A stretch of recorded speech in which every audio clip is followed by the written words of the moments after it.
हाय दोस्तों, good evening. कैसे हैं आप लोग? आई होप सभी भाई बहन बहुत अच्छे होंगे और खुश भी।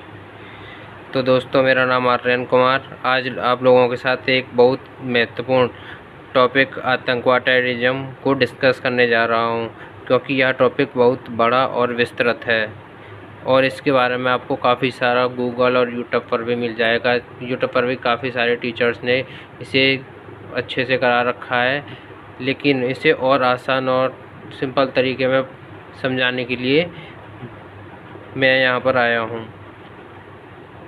बस इसके लिए क्या होता है, टेररिज्म को समझने के लिए बस आपको एक समझ विकसित करनी होती है, जो समझ में आपको विकसित करा दूँगा।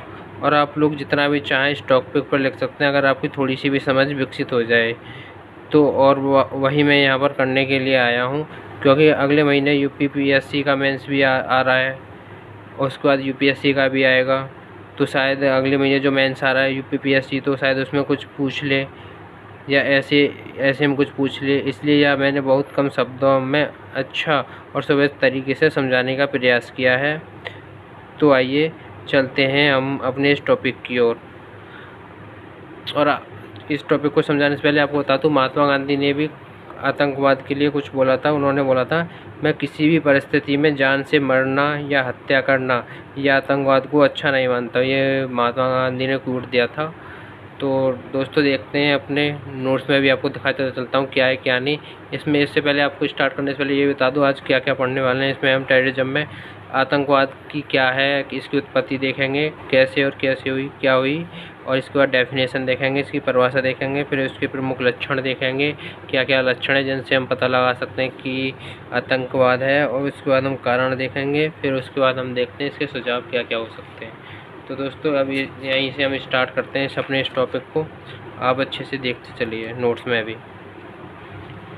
ये मेरे नोट्स हैं, मैंने आपके लिए लिखा है ये, क्योंकि बहुत सारा हर जगह मिल जाएगा, लेकिन शॉर्ट नोट्स की तरह आपके लिए बनाया है। आप अच्छे से इनको की पॉइंट्स को और सबको याद रखिए। तो देखिए उत्पत्ति कैसे हुई। आतंकवाद की उत्पत्ति। आतंकवाद अंग्रेजी भाषा के शब्द टेररिज्म का हिंदी रूपांतरण है। टेररिज्म शब्द की उत्पत्ति लैटिन किससे, ये आपका मतलब कि वैसे भी ऑब्जेक्ट टाइम पूछा जाता है। लैटिन भाषा के शब्द टेरर से हुई है, जिसका अर्थ होता है भय या डर। इस प्रकार आतंकवाद भय पर आधारित एक गैर कानूनी गतिविधि है, जिसमें हिंसक साधनों का प्रयोग कर दबावपूर्ण तरीके से अपने संपूर्ण उद्देश्यों को पूरा करने का प्रयत्न किया जाता है। कैसे किया जाता है? हिंसक साधनों का प्रयोग करके, दबावपूर्ण, किसी पर प्रेशर डाल के अपने संपूर्ण उद्देश्यों को पूरा करने का प्रयत्न किया जाता है। इसके बाद अगर आप डेफिनेशन इसको याद कर सकते हो, बहुत इम्पोर्टेंट है। यदि कोई व्यक्ति, संगठन या देश विचार के आधार पर, राजनीति के आधार पर, धर्म के आधार पर, जाति के आधार पर, नस्ल के आधार पर, रंग के आधार पर किसी व्यक्ति, संगठन या देश की सुरक्षा तथा सम्मान पर हमले को आतंकवाद कहते हैं। अगर कोई व्यक्ति, संगठन या देश विचार, राजनीति, धर्म, जाति, नस्ल या रंग के आधार पर किसी व्यक्ति या देश के साथ उसके सम्मान या सुरक्षा पर, सिक्योरिटी पर हमला करता है, तो इसे हम आतंकवाद कहते हैं। ये बहुत अच्छी डेफिनेशन थी। आप कहीं भी मेंस वगैरह दो, अगर आतंकवाद के लिए आपको लिखना हो क्या है, तो आप इसे अच्छे से लिख सकते हैं। उसके बाद देखते हैं इसके लक्षण क्या होते हैं। प्रमुख लक्षण। प्रमुख लक्षण में आप देख सकते हैं राज्य अथवा समाज के विरुद्ध। एक राज्य या सोसाइटी या स्टेट के विरुद्ध ही होता है, या समाज के या देश के विरुद्ध। दूसरा, अवैध एवं गैर कानूनी होता है। ये अवैध होता है, कोई कानून नहीं होता है, ये गैर कानूनी होता है। तीसरा, धार्मिक आधार पर अपनी गतिविधियों को उचित ठहराने का प्रयत्न। ये चाहे कितने भी गलत करे, धार्मिक स्तर पर ये अपनी गतिविधियों को सही ठहराने का प्रयत्न करता है। चौथा, हिंसात्मक गतिविधियों में विश्वास। ये जो लड़ाई झगड़ों में ये विश्वास करता है, एक दूसरे को ऊंचा नीचा दिखाने में, एक दूसरे से लड़ाई झगड़ा करने में, ये सब हिंसात्मक गतिविधियों में विश्वास करता है।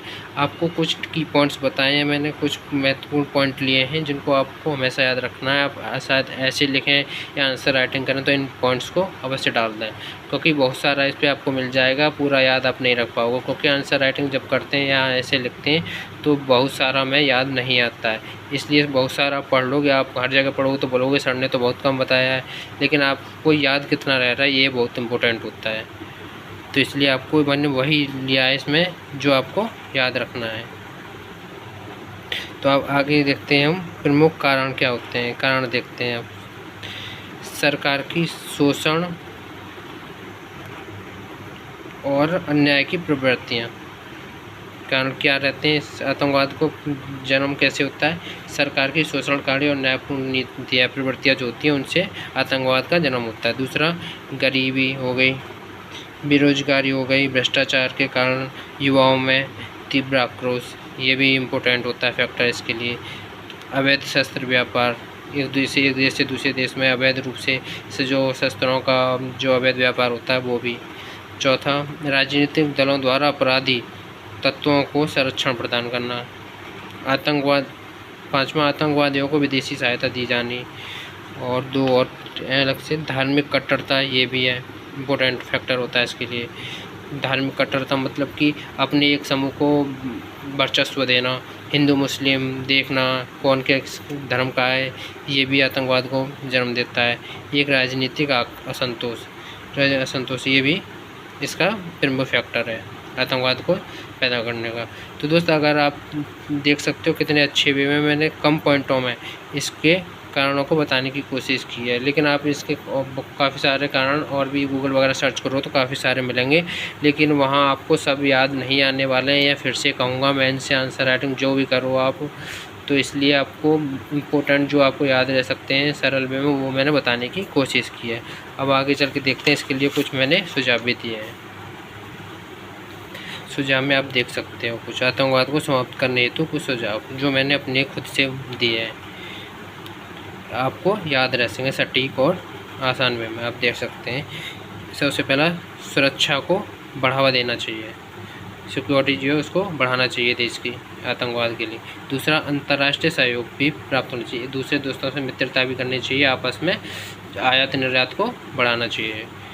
तीसरा, राष्ट्रीय समस्याओं पर आम सहमति निर्मित करना, जो भी राष्ट्रीय समस्या होगी उनमें आम सहमति बातचीत करके सहमति निर्मित करना। चौथा, कानून और न्याय व्यवस्था में सुधार करना, ऐसे कानून बनाना कि किसी गरीब या किसी को सजा ना मिले, मतलब अच्छे कानून बनाना, कानूनों का अच्छे से पालन करना, व्यवस्था में सुधार करना। चौथा, पाँचवा है हमारा सामाजिक आर्थिक न्याय की स्थापना करना। और छठा है हमारा नैतिकता का विकास करना। फिर हमारा जन जागरूकता, मतलब कि लोगों को इसके प्रति, आतंकवाद के प्रति जागरूक करना कि कैसे आतंकवाद फैलता है और कैसे इसका समाधान किया जा सकता है। इसके लिए आप लोगों को अच्छे से योजनाओं के द्वारा समझा सकते हैं, एजुकेशन दे सकते हैं लोगों को जन जागरूक करके। आई होप दोस्तों आपको यह वीडियो बहुत पसंद आएगी, और इसके लिए मैं एक कुछ कहना चाहूँगा टेररिज्म के ऊपर, एक शायरी बोलना चाहूँगा। खून किसी का भी गिरे यहाँ, खून किसी का भी गिरे यहाँ, नस्ल ए आदम का खून है। बच्चे सरहद पार के ही सही, बच्चे सरहद पार के ही सही, किसी की छाती का तो सुकून है। जय हिंद दोस्तों, thank you watching the video. और आप लोगों को ये वीडियो अच्छी लगे तो ज़रूर लाइक, कमेंट, शेयर और सब्सक्राइब भी करें। और आप अगली वीडियो किस टॉपिक पर चाहते हैं कमेंट बॉक्स में ज़रूर लगाएं, आपकी कमेंट को देखा जाएगा और कोशिश की जाएगी पूरी कि नेक्स्ट वीडियो उसी टॉपिक पर लाई जाए। तो थैंक यू दोस्तों।